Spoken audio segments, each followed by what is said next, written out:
So Igor explained it to me already, but I was quite surprised to see in saturation issue um, that I'll dig up later. So we often saturate HPA max replicas for Sidekick urgent CPU bound. And then I went looking and I saw that if we're at max replicas, this thing would not fit on the node pool. Like the CPU request was like set to 600 or 800, something like that. And we've only got 40 vCPUs, but we allow 100 something max replicas. So apparently we're scheduling that stuff everywhere now, like on the generic node pools as well as the dedicated node pool, which is, I think, okay. But now I'm wondering, how do you decide how to size things? Do you just size them based on what you think the workload is going to look like and then see afterwards if it fits the node pool? Or do you need to keep summing everything, or like anybody have any experience with that? I do. Whenever I had a workload, I do the math to make sure. This was when we had dedicated node pools for everything. Um, I don't I don't think everyone does that. I think that a lot of folks are focused only on sizing the pods and the pod count for the HPA, and just assume that the node pool is an infinite resource, and I was that's doing the I not a was safe doing the assumption. I was doing the thing that you were doing, but based on the node pool that I don't know the size of anymore, because yeah, 40 vCPUs was not accurate before, and we could still run the workload, and there was, yeah, like it was never saturated because that node pool isn't used. It's just always scheduling on the generic nodes. Hi Igor, I was talking about my surprise that you've explained to me. I'm pretty sure that I recall that there was a lot of work to move to generic node pools for a bunch of things Yeah, a month or two ago. So and then the goal is to do like Matt said, others are already doing, just get the sizing right for the workload you're expecting, with the max replicas to have a limit, and consider the node pool infinite. To be clear, I don't think this is a good pattern. I think that I disagree with the trade-offs that were made in that consolidation into generic node pools. I think bulk hiding is a super useful practice, and we've given that up by moving to hybrid workloads in shared node pools, and it does make sizing capacity planning more difficult. I would say impractical, because we don't have a good view into all of the workloads that are currently sharing those node pools.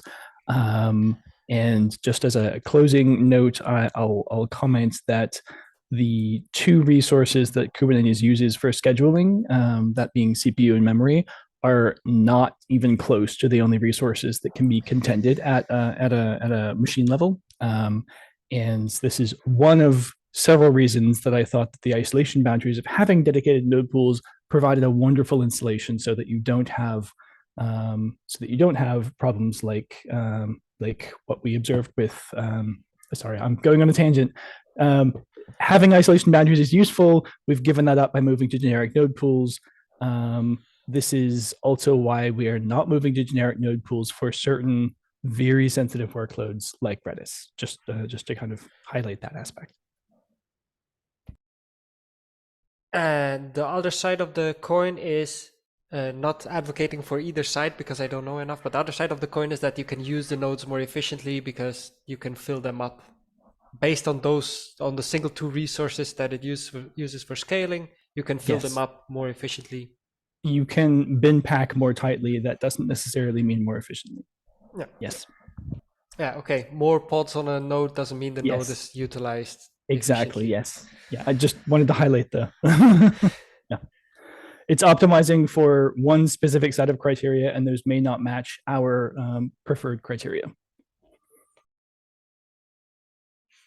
And is there two more questions? One, we have two types of generic nodes I've seen: high memory ones and the regular ones.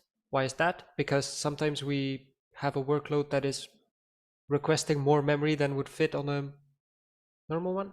Okay. Yeah, I believe so. It's we've got two resources that we're scheduling for CPU and memory, and so we've got node pool for CPU oriented workloads and a separate one for memory oriented workloads. I don't think we have one high CPU. It's just all the N2, like the N2 machine types, which like I don't think we have any workload that requests more than 4 vCPUs. So yeah, it really I think what it really comes down to is that we've got kind of a limited buffet of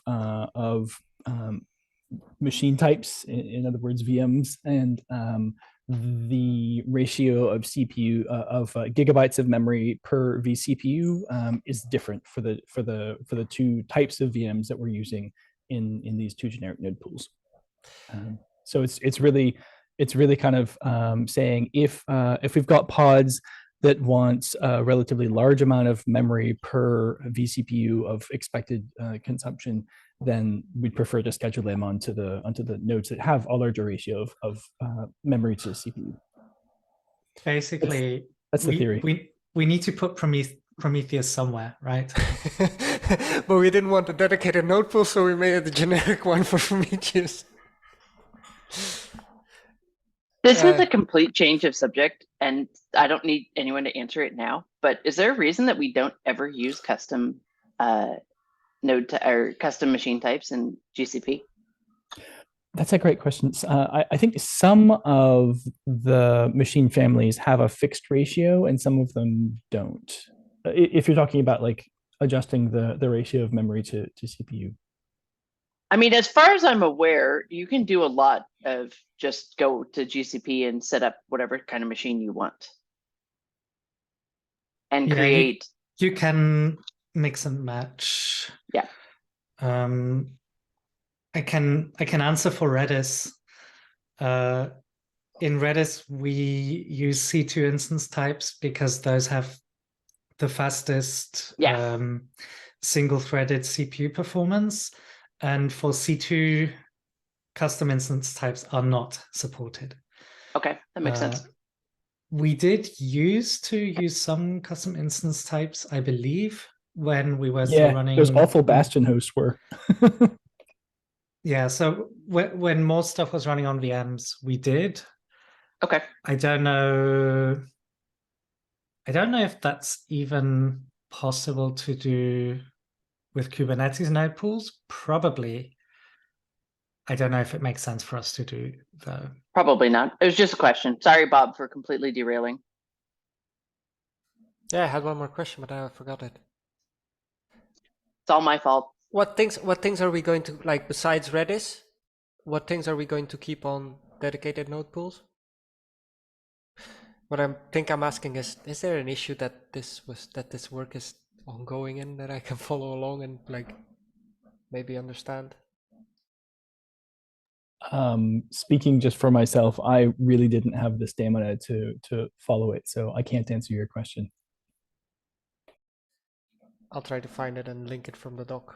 I'm sure that there is. I just don't know what it is. I've got some strong opinions about it, and I didn't have the energy to push those opinions, and so I'm kind of checked out apart from keeping tabs on what the current state is. But I found the issue. I'll put it in the doc. Thank you. And completely ruined the formatting.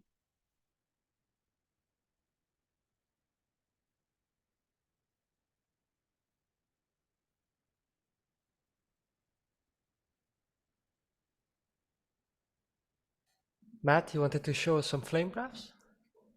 Sorry, yeah, I'm a little groggy. Early. Yeah. Yes. So I'm partway through. I thought this was kind of an interesting show and tell, and it's pretty quick. Here we go. Okay. So we've done a lot of work on. We've collectively done a lot of work on Redis. Period. Also, more specifically, several months ago, our team discovered that RDB backups are capable of triggering CPU saturation on Redis instances that have the save directive enabled, or more generally, Redis instances where the bg save command gets run, which is what creates these RDB dump files. So this is an example of a CPU profile captured from the primary Redis instance in the Redis persistent target. That's Redis 03 currently, and this is from I think it's about a day or two ago. Captured this week, just so it's very fresh. So we're going to go through 3 levels of filtering here, and I kind of wanted to narrate. Actually, I'll just tab through them so you can kind of see what the picture looks like. So this is this capture is for just the Redis server process itself. That is to say, the Redis server process that actually handles Redis traffic, and the child process that it forks when the bg save kicks off. So there's really 2 processes, and this view represents all of the threads for those 2 processes. Next tab over filters to just the main thread of the primary Redis process, the parent process, and I don't know if you can see the band present here. The band is still present. Is that visible? Okay. For some reason, when I take a screenshot of this, it's just completely a flat red color. So I wasn't sure if that was coming across on Zoom. Anyway, so this is the same point in time that we saw on this representation. It's just filtering to the main thread. And the important point from this view of the graph is, oh, by the way, the sampling frequency is about 500 samples per second, and we've got 50 each second is drawn vertically here in 50 buckets. So each of these buckets represents excuse me. So I guess the point here is that when we mouse over these cells and you see a count right here, you can kind of multiply that mentally by 10 and get the percentage of CPU time that we have represented there. So if we just kind of browse here, we're seeing that we're burning about 70% of CPU time prior to this burst. And then during this burst, we're sitting pretty at 100% CPU. So this is saturation. So the question then is, what in the world are we doing during this saturation? I'm going to grab a bit of it here and we'll find out. So let me make the font a little bit bigger. Is this easier to read? Okay. So just at a glance, you can see kind of, typical looking Redis stack traces where we've got process command doing various commands. We don't really care what they are. What we care about is what are you spending CPU time on? And just at a glance, you all know this, but for anyone else that isn't familiar with this, the color scheme here is this reddish pink color is these are stack trace frames from user space from Redis, and the orangey yellow color here is the kernel code paths.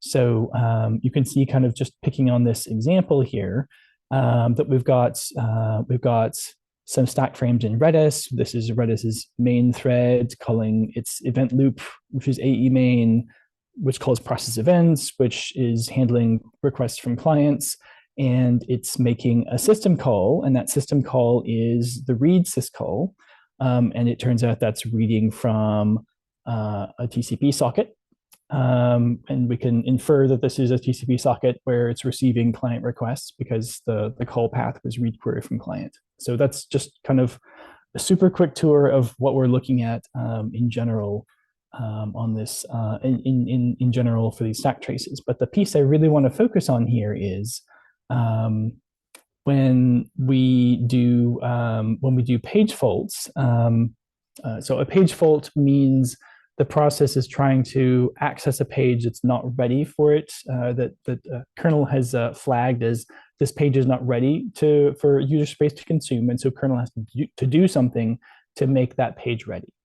And in this case, this is just one of many examples I kind of wanted to show. So this is so page fault. I'm going to narrate a few of these stack frames. So page fault is kind of the generic kernel interface where the CPU where the executing thread tries to access a virtual memory address, and kernel does the virtual to physical memory address lookup, and the page table says, nope, there's not a physical page that's ready yet, and that triggers a page fault event, which kernel handles, and that's the portion of the stack that we're looking at here. So in general, so that's what a page fault is, just as a general piece of vocabulary term, a little bit of background. The important part of this stack trace is this do WP page, which is this is a distinctive code path in the kernel for handling copy on write. So it's called copy on write. When you see people say cow, that stands for copy on write. A better name for it would be copy on first write. And the idea is when you fork a child process and you use particular flags that say preserve, give the child a virtual copy of the parent's memory image or some portion of the parent's memory image. All of the pages that haven't, initially all of the pages that are cloned for the child are just referencing the same physical page that the parent is referencing, but they need to represent different, the promise is that those pages will remain intact even if the parent later comes by and changes the contents of those pages. So this is why we have copy on write. The important point here is the parent is the one that incurs the burden because the parent is the one that will continue modifying these pages. So what I'm going to do here is tell Flamescope to search for all occurrences of do WP page. We'll zoom back out and we'll see that roughly 30% of the CPU time that we saw here, and remember, we're highlighting the point when when the Redis main thread is completely CPU saturated, 30% of that CPU time is spent doing copy on writes. And there's a bunch of code paths that are doing that because this is basically, once we fork the child process, anything that modifies a memory map that was inherited by the child has to be protected. So any pages that are really volatile are really likely to incur this penalty. So, and that includes things like Redis's client buffers, hotkeys. So what we're going to do next is this is the third tab I wanted to show. Before you move on, yeah. How did you go from how did you get here? Like now we can see that this copy on write behavior that the main thread needs to take care of. Yes. 30% CPU time, but I don't see how you discovered that. How did you go from this is it looks to me like a pretty normal Redis flame graph with the process command and so on. So how did you pick that one out? Right. So I've done some work in the past with copy on write overhead, so I recognize this kernel code path. And the kind of the high level pattern here is when we when we have say I'm making these numbers up. Say you've got a gigabyte of memory. This isn't about Redis. This is just about kernel memory management. So you got process one that's got PID one means something special. You've got process A that has a gigabyte of memory, and it creates a child process. I say fork, but this applies equally to the clone syscall. So you have a child process, and you pass it and you fork it in a way that that gives the child access to that point in time of the memory image at the point when it forks. As long as neither of those processes modifies any of the pages that are shared between them, then both of their virtual memory address maps can continue pointing to the same physical pages, and you won't get any of these page faults. But the moment either of them starts to modify those pages, that's the point in time when you start to incur the cow overhead. So in our case, we know. So switching back to the context of Redis, we know that Redis has a large memory footprint and that many of those pages contain, relatively stable keys, but a subset of those pages are going to be used for really hot keys that get modified all the time. And some of those pages will contain client buffers for input and output for clients. It doesn't matter what the page was used for, because Redis is using JEmalloc for its memory management, and JEmalloc is perfectly happy to use any. It's not gonna make an effort to separate hot pages from hot allocations from cold allocations. That's not a design goal for it. So you're basically going to have hotkeys and client buffers will be spread around across a random subset of pages. And so if you're spending, I'm making these numbers up, if you spend, say, 2% of your memory on really hot, say 2% of your memories is, sorry, I shouldn't make up numbers. Let me just say that kind of conceptually, you can have a small percentage of keys and buffers that get mutated during the first few seconds, and whatever pages they happen to reside on are going to incur that copy on write overhead. But once you've kind of made a first touch after the fork of most of the hot pages, you won't see a lot of copy on write overhead anymore, because you've already paid the cost. And that's what you're going to see in this next graph. This is pulling out only the stack traces that made from the main thread that made that do WP page kernel call frame. And you can see that they're extremely front loaded, and that once we've dealt with the hot pages, that it becomes rarer and rarer to have to pay that penalty. And I'm going to scroll over to the left, and you can see a few minutes later. By the way, the headers here are this is giving us a relative offset since the first capture, and so you can kind of think of these as seconds. So 230 seconds from some point in time is roughly when we started to see this activity, and it looks like it took us just a couple minutes. This is effectively when the backup ended. And the child process exited, and therefore we don't pay copy on write overhead anymore, because there isn't a process that's kind of preserving references to those original pages. So that's kind of what I wanted to show, that this is the dense period that lasts a few seconds when we're paying a really heavy cost for copy on write. And once all of those highly volatile keys and buffers have touched the pages that they reside on for the first time, the penalty is much lighter. But the fact that we're for a few seconds consuming on average about 30% of our CPU time in a saturated state is going to have kind of implicitly the same effect, where Redis can't keep up with its incoming request rate.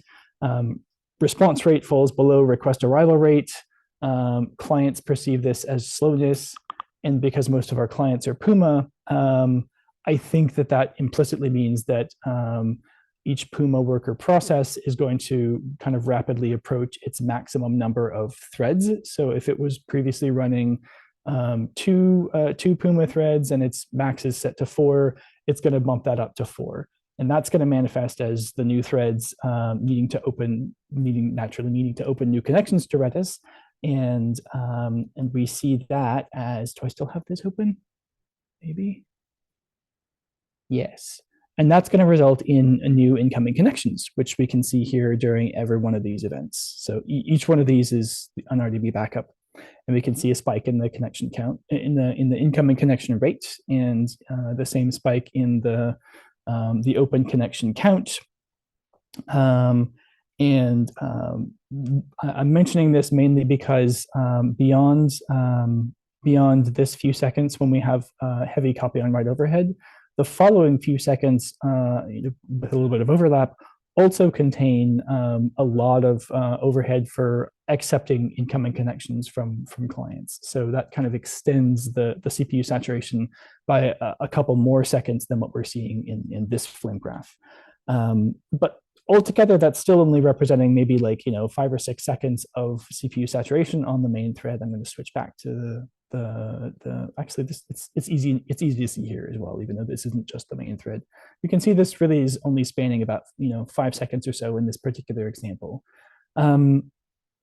I think that it's really bugging me. Let me go back to the main thread. So I guess the main thing I wanted to kind of take away from this is one, I thought this was kind of an interesting technique to kind of visualize what's going on, and kind of identify two components that are driving this 5 or 6 second period of CPU saturation, but also kind of highlight that even after we're no longer saturated, there might be some kind of follow-on effects from the client perspective. The impact to apdex kind of is larger than this time scale, and I'm not entirely sure if that's kind of an artifact of the way our metrics are kind of lagging indicators, or if there's something else going on. But regardless, we know that we get those apdex dips and kind of the corresponding throughput dips when we trigger these BG save events, and we can synthetically produce it by triggering a BG save event. So if we avoid the BG saves, we avoid this saturation and the kind of knock-on effects that kind of cascade from it. So that's I guess I wanted to show one, the kind of lower level detail of what's expensive about these BG saves, and two, it kind of talk about just kind of talk about how the side effects also get avoided by avoiding the triggering condition. Is the 30% overhead that you mentioned, is that a constant with the amount of traffic? Oh, that's a great question. I don't think so. I think that probably the heavier the traffic, the higher the portion. This particular profile was captured at 1742 UTC 2 days ago, just for reference in time. So it was not at peak, but it was during the heavier part of the day. Wasn't calm. And otherwise, like, that was the next question. If we had 30% CPU overhead here, clients wouldn't notice anything?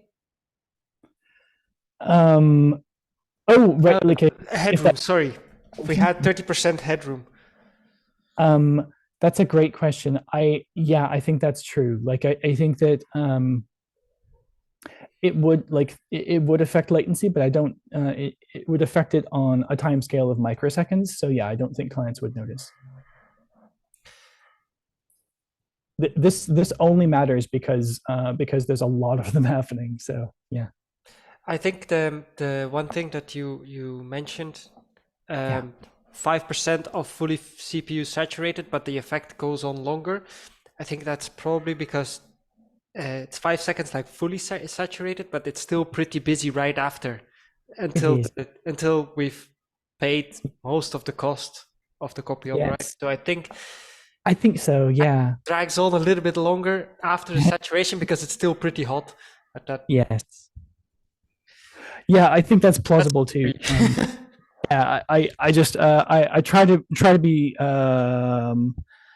I try to be clear about things that I'm really confident about versus speculation, but I mean, yes. No, it doesn't matter for the solution anyway. Moving the background save out, takes it out of the equation completely, and we have 30% CPU overhead on the replicas because they're not really doing anything except for replicating. Yes, exactly. Exactly. Anywho, shall we head over to the AMA? Yeah, sounds good. See you there. Bye.